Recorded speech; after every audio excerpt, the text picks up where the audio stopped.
Hello and welcome to the final round of the RTA Virtual Motorsport Formula V Scholarship. The final round takes place at Sebring Modified International Raceway. This circuit is certainly very unique compared to the full circuit of Sebring.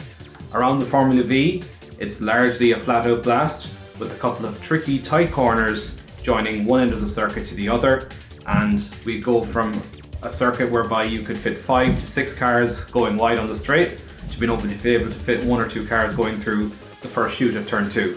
So we'll go through a little qualifying lap just to show you the circuit, and let's see how we get on. So turn 1 is more or less exactly the same as the original layout. We are flat out in the Formula V, however we are turning sharply right to the narrow chute of turn 2. So we brake just at the tarmac apron there, we get a nice early apex, and we take a tight apex here leading on to the back straight. This part will be familiar with the sports car course as we go through the S's and heading on to the back straight. So we're just taking an ever so slight breather of the throttle, and we're getting back on it again, and we're taking another breather coming into the next turn, and this corner is flat out the whole way. So the lap time is roughly around 1 minute 25, 1 minute 24 seconds depending on the slipstream. And in our case here, we have not really got enough of a slipstream to make the difference. We can see there's 2 cars in front of us, but even with that, we're still bleeding away time from our previous lap. And we have Harvey Dara right behind us as well, who's currently in pole position. So we've got Sean McClements and Dylan McClements right in front of us. We're hoping we can get some little bit of a toe off them, but unfortunately, it just isn't good enough to get us any higher than 14th on the grid. And you can see the top lap times there, 24.0. If you nail the toe and you've the perfect toe coming all the way down this pit straight and then all the way down the back straight, you can get into a low 24. So it's starting 14th, coming into the final round of the scholarship. We've got 3 races ahead of us. This race is 10 minutes long and we're underway. So we've made an okay getaway. Sean McGoldrick hasn't got the best of start, so we're going to take advantage of that and go up his inside. We're going to follow Brandon McCotton as he makes pretty good progress usually on lap 1, so we're kind of hoping to follow in his wheel tracks whilst he makes his way amongst the leading cars. Sean is on our outside here, but we're going to take that outside line into turn 2 and have a look at Diarmaid Toomey here on the inside. And unfortunately for Brandon and myself, that's what's going to set the tone for our race results here tonight. And sadly, none of it on anyone's fault. It was just simply netcode. Diarmaid had turned in, Brandon had turned in. The game just decided that 2 cars were going to make contact, even though on screen they did not make contact. Netcode, unfortunately, we fall victim to, and we are all the way back in 25th place. We see a couple of cars spinning, and we have it all to do from here, because with Sebring International Modified, as we can see in qualifying, without a toe you are literally nowhere around here. You could be, so long as you're sitting in a train of cars and that toe of slipstream is pulling you along, you can stay in the top 10 pretty easily without necessarily needing any pace to be there. So this is probably the most power sensitive circuit of all of the championship. So we got up the inside of Brandon, and we're not sure if Brandon has inherited some damage there, but there are a couple of cars that seem to have also made contact on lap 1. And unfortunately for us, we were stone dead last at the end of that first turn. We've made a couple of positions and we're down in 25th place. A bit depressing for us because lap 1, we always seem to get caught up in these things. So we're approaching lap 2 now, and we're now in 23rd. And we can see that there is a couple of cars ganging up in front. We're hoping that these cars will keep battling so we can catch the field, and that really is your only hope, that a few bits of contact. And sure enough, there we go. We have a couple of cars going left, right and centre, and we're going to try and take advantage of some of the commotion and the chaos there going into turn 2, and that's going to haul us quite a few positions, and that is probably the only rub of the green we will get for the entire race. As you can see, the lead group is already, if you're looking at the track map on the bottom right hand side of your screen, you can see that the lead 10 cars have already pulled out a bit of a train. So it's highly unlikely we're going to... I think everybody in Formula V at this stage in RTA Virtual Motorsport knows the game.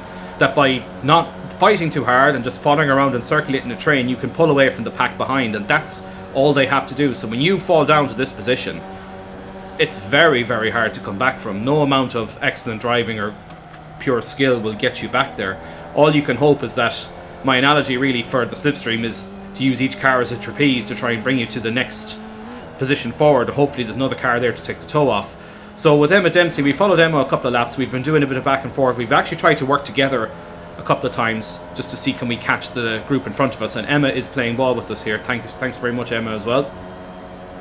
Emma's very much this race has realised it too, that look, if we keep fighting each other too hard, at the same time we all want to make positions. And for the cars that are a bit lower down the field, obviously they're fighting, they're doing their own race. They don't have to be letting me by, they don't have to be waving me by just because I'm in the scholarship. They are perfectly entitled to race with us, and there's no freebies been given out here. So we're on the back of Sean Smith, trying to challenge for 15th position coming into the penultimate lap, and we go up the inside of turn 1.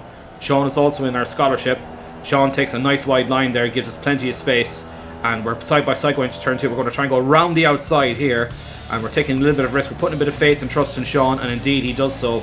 He backs out of it, thankfully for us, and that has gained us up into 15th position, and that's about as high as we're going to get for race 1. However, considering we were 25th at the end of lap 1, we've made 10 places in one race, and yes, we've benefited from some contact. We have had a little bit of help with some other cars battling, and our pace has been good enough to get ahead of them. So coming out of the final corner, we're finishing our race in 15th place. We're a bit disappointed. We're down 1 place from where we started the race, and it's been very frustrating. But we're hoping now to regroup for race 2, which will be 10 minutes. Lawrence de Saucer is our winner. We're cursing our luck with netcode, and we congratulate Lawrence on a fantastic win. And you can watch his stream back at his YouTube channel, Lawrence de Saucer, and you can watch the Gantry TV stream back to see his amazing move into the final corners. So we're coming into race 2, and we have it all to play for once again. We've got that mental reset happening. We've got the lights coming on. We're engaging the clutch nicely. We're trying to make the best start we can possible with the V's. So we're very gentle on the throttle. Even when we initially release the clutch, we're not fully full throttle. We only go to full throttle towards the end of the rev range in first gear, and that seems to be the best way to get these V's off the line. I can say that now as everyone has finished the championship. So we get ahead of Jack Wynn, and we get ahead of Tony Griffin. So we've made 2 places already off the start. And we're hoping that we can stay close to this field in front of us to try and make further inroads into the top 10. So we're using that space that's there. We're just hoping that no other cars get caught up in front of us. And we've had a clean first couple of turns. We can see Lawrence has gone wide there, and he's going to rejoin the circuit. Having started in pole position, he's down a few places. But however, you just need to be within range of the top cars. We can see Dylan McClemens, Campbell Shuka are all fighting away. And coming onto this second to last turn, you don't have to get it perfect because the toe is so powerful. You don't have to be absolutely nailing it to make maximum positions. You can use the slipstream. As you can see here, there's such a massive toe here. We're going to make massive inroads on the cars in front of us coming into the final turn, into Sunset Bend. And Sunset Bend here, as you've already noticed, it's not the same as what the sports car circuit is. The circuit goes on a little bit longer, and it turns into a tight hairpin, into a dogleg, almost a dogleg right-hand corner. So we go up the inside, and as we're coming onto the straight, we've made a few positions, but unfortunately for us, we pull neutral as we're going to 4th gear, and that has briefly cost us some momentum. And that gear shift has definitely put us back a little bit, but with the toe and with everything involved, we can still stay in range. And we can see Jack Wynn is coming up behind us again. He is looking to take advantage of that as well. And Travis is up our inside, and Dara is too. We're going to go right around the outside of turn 1. We're going to try and keep it to the inside of turn 2, but we have gone off the surface. We have to back out of it slightly just to make sure we rejoin in a safe manner. And there's a bit of bunching up here, and with a bit of contact going on in front of us, we touch the brakes to avoid contact, and Jack Wynn on our outside is going to retake that position from us. And unfortunately, it's just one of those things when the cars do check up through the chute like that, you just have to hit the brakes. You have to avoid contact. And if you are on the wrong line, another car is waiting there to take advantage.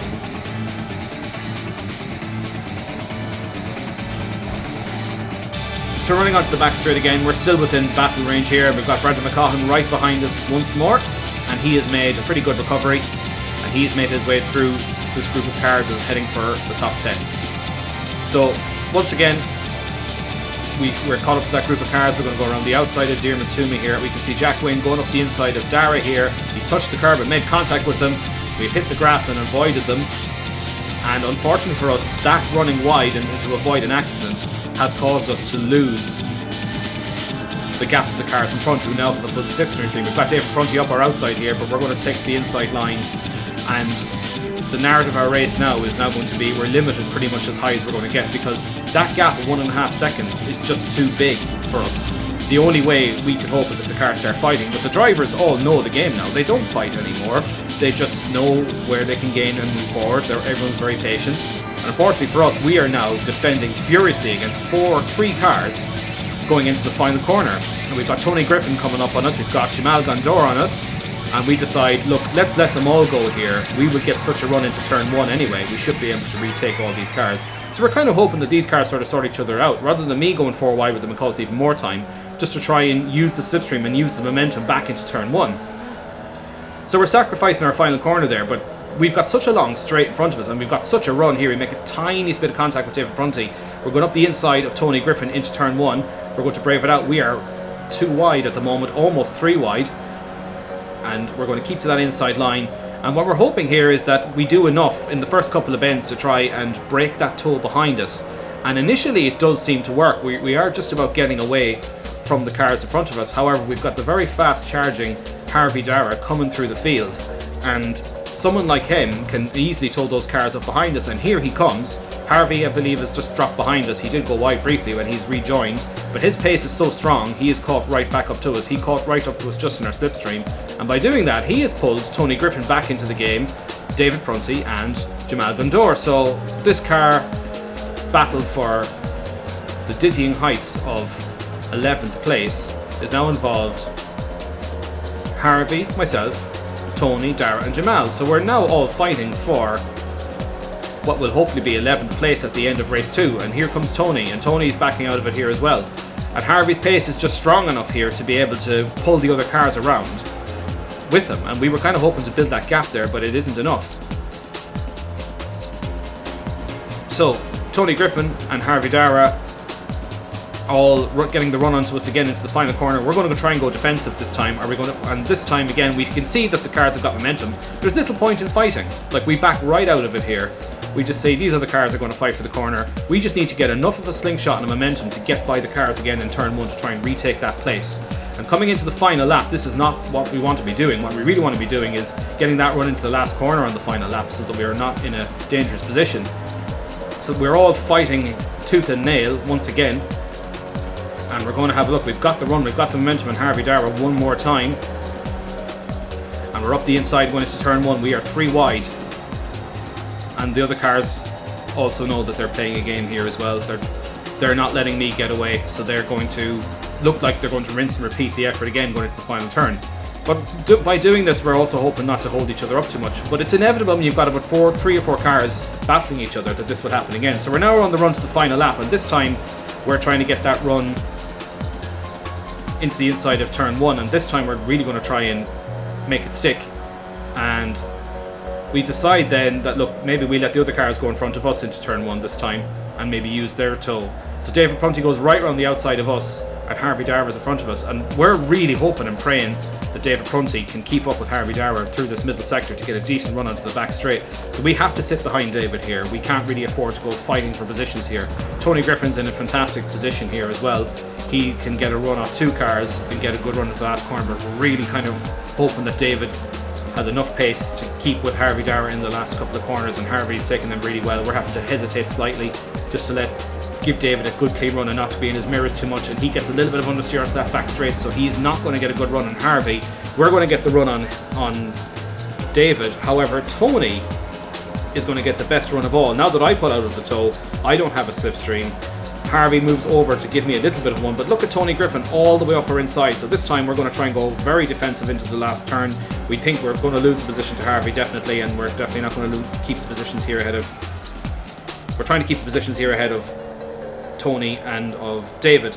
And looks like we have got it done, but once again we make that mistake of mis-shifting into 4th gear, and we miss the gear. Tony got the momentum on us. We react slightly, and our overreaction has put us in the wall. And we're only going to finish in a lowly 14th place in this race, so we've only made 1 position from the whole of race 1 to race 2. and we are so annoyed with ourselves with the way we handled that last corner. We just decide we need a break for about 5 minutes. We've got a 5-minute break before the next race anyway. There's no point reporting this as an incident. This is completely on myself for missing the gear and then sort of reacting to Tony. We were kind of hoping Tony would react to us there and go the other side, but Tony just kept accelerating. That's not his fault. It was a late move for myself. And I'm going to have a little word with myself now in the kitchen. I'm simply just removing headset. I simply need to walk away from the sim. And things like that, when things do happen that are very frustrating and don't go your way, sometimes it's best just to walk away from the screen and just take 5 minutes and recoup. And we do that, and we're about to start race 3, the final race of the night. This race is 20 minutes long. We're in 14th place. There's still a chance for us to move forward. We're just hoping we can somewhat get close to that lead group to help pull us forward. And with the scholarship on the line and everything else that's at stake, we've done as well as we can do given the circumstances we've had. So all we can do is just go for it one more time.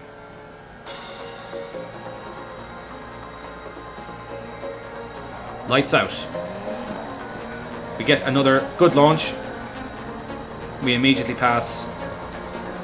We're alongside David Prunty going into turn 1. We've got just about enough momentum to clear David. And we've got a decent bit of space in front of us this time. We can see Jack Wynne just in front of us there, having a look at what looks like Sean McClements. Oh, sorry, looks like Diarmuid Toomey. And there he goes, Jack right up the inside, and he's touched Sean McClements, and that has caused all sorts of commotion. And we've got into the back of Tony Griffin, and that little bit of contact has damaged our race car. We have now lost a significant amount of straight line performance, and of course in a track where that's so sensitive, you have nothing else to do. But we avoided a heavy collision, however we did not avoid the car damage within that. So we're now on the back straight in the slipstream, but even with the slipstream, it's just about enough for us to close in. We don't really get enough momentum here to try and catch the cars in front of us. We can still use slipstream to some degree. We're following Jamal Gandor going into the final corner, and we're looking at his trajectory. We're looking at our mirrors to see if Darragh O'Connor is going to have a look at the inside of us. And us watching the other car in front here, we slightly misjudge our exit performance.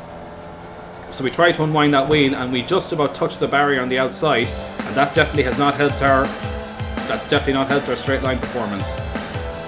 So we're up the inside of Jamal, going into turn 1. We've got enough momentum, and we can see Darragh O'Connor has got huge momentum after me and Jamal making contact last corner. Darragh decides to back out of it. We're now hoping that the field in front of us doesn't get too far, and David Prunty's in the mix there again. And so once again, we are in almost in a rinse and repeat scenario of what happened in race 2. The leading field has got away from front of us. Tony Griffin's pulled away. The top 10 is pulling away from us, and we're once again at the mercy of the tow from the cars behind us. We're doing everything we can to try and not lose pace. I'm trying to encourage the drivers over the mic here to not fight. But again, I can encourage all I want, but it's not up to me to decide how the race goes. It's up to the cooperation of the drivers behind us to see if they will play ball. Darragh O'Connor, once a reminder, Darragh does play on the controller, a fantastic driver for controller, and Emma Dempsey's in the mix there as well. So is Jamal. There is 3 drivers behind us going into turn 1. Jamal goes all the way around, tries to go hang it all the way around the outside. We keep it nice and tight there just to make sure that Jamal has enough room. So Jamal is going to go up the inside of us into turn 2, and we hope and pray that Jamal has hit the brakes in time, and we get very lucky not to get wiped out. Jamal has spun and has taken out the cars behind us, so that actually gives us a little bit of reprieve. However, we now face a very, very lonely race. So we fast forward all the way to lap number 8, and simply we've been on our own. We've been chasing this pack in front of us. The gap's been ebbing and flowing with the cars battling, but one Sean McGoldrick has got much more straight line speed than we do, and we're going to let Sean by now, and we're going to let him follow Sean for a couple of laps. He has got the pace to catch these cars in front of us, and whilst our straight line performance is down, we can still catch up to the cars in front. The other cars are still battling. They are still trying to get themselves into the right position. This is the last race, so drivers are going for it a little bit more here, and we're going to use Sean's pace. We're going to try and stay away from Sean. We're just going to use his slipstream to try and pull us forward, because by doing this is the cleanest way and best chance we will get of catching the other drivers. So we're coming into the penultimate lap here, and Sean indeed has caught the back of the top 10, and Conor Millier running in 10th. So we're running in 12th going into the final lap. Connor backs out of it to get out of the way. We're not sure really what his tactic is here. And Sean has spun it coming out of the last corner. So going into the final lap, we are just out of the fringes of that top. We are now in the top 10. We're just out of the fringes of the cars in front of us, so we're just hoping that some bit of commotion and some bit of chaos happens in the final lap, and that might gain us some positions. That's all we have going for us. And going into the final corner, it's not enough. The drivers have finished in the top 10. It's been the end of an amazing season of racing in RTA. Probably the most intense season I can recall for a very long time. I've not felt this kind of adrenaline since racing in GT Academy all the way back in 2010 and 2011. And we finished 10th to round out our season, and kind of sums up probably where we are in terms of overall ability around the top 10. So we're happy with that. We're congratulating our rivals on a great season, well done. Jan has won the race with Canto in second place and Travis in third. An amazing race for those three. Again, you can catch all the action there on Gantry TV. That was a very, very intense race. So that's been the end of what's been an absolutely phenomenal season of racing in RTA. Just watching back that last race and just finished the commentary here. It's been an amazing season.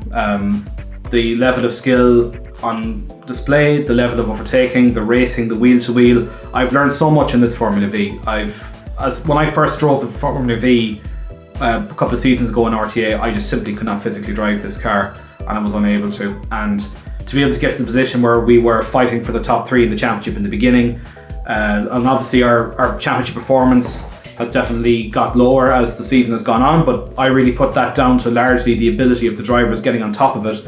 I did have a full season of the Formula Vs coming into it, so I had some momentum with me and I had some experience.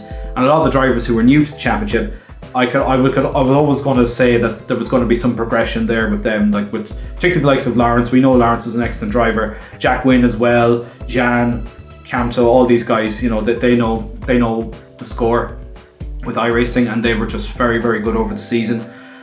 We will find out the results of the scholarship on Tuesday night, next Tuesday, which will be March. Let me just check what date that is. So that is March the 3rd. We're going to find out the results of the RTA scholarship. As we've mentioned several times before, this may not all be down to championship position. However, looking at our stats from the last couple of races, I'm not sure we've done a good enough job, but we will find out on Tuesday if we've made that top three to get a chance to drive in Mondello Park with the Formula V. So overall, a little bit deflated this morning thinking about the results. However, we've had such a great season of racing. I highly recommend this championship. RTA are running a Porsche Cup next season. Unfortunately, it's not a scholarship. However, if you'd like to get involved with RTA Virtual Motorsport, there are still entries available.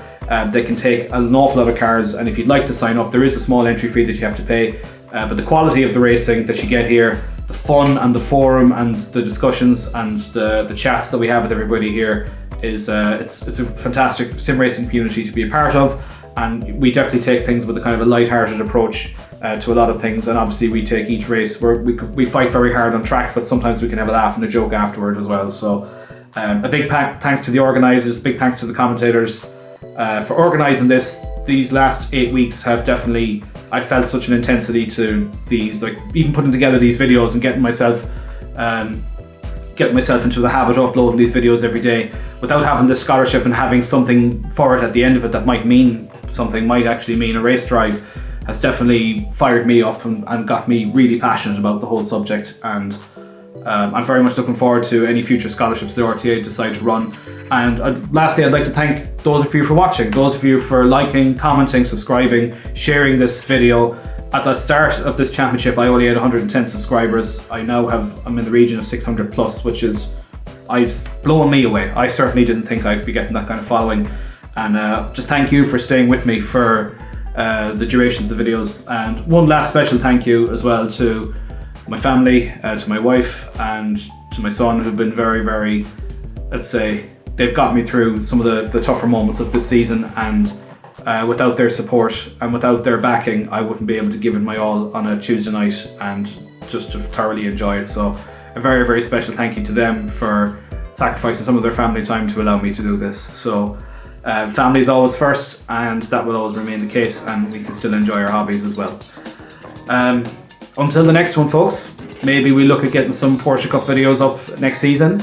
Don't forget to capture the awards and the announcement of the results on the RTA Virtual Motorsport YouTube channel, which will be Gantry TV, hosted by the administrators and the commentators. So wish us luck. I don't think on the face of it we've done enough, but let's see. We had a pretty okay season up to the last 2 races, and the last couple of races were not really falling our way, but that's the nature of racing, that's the nature of sport, that's what happens.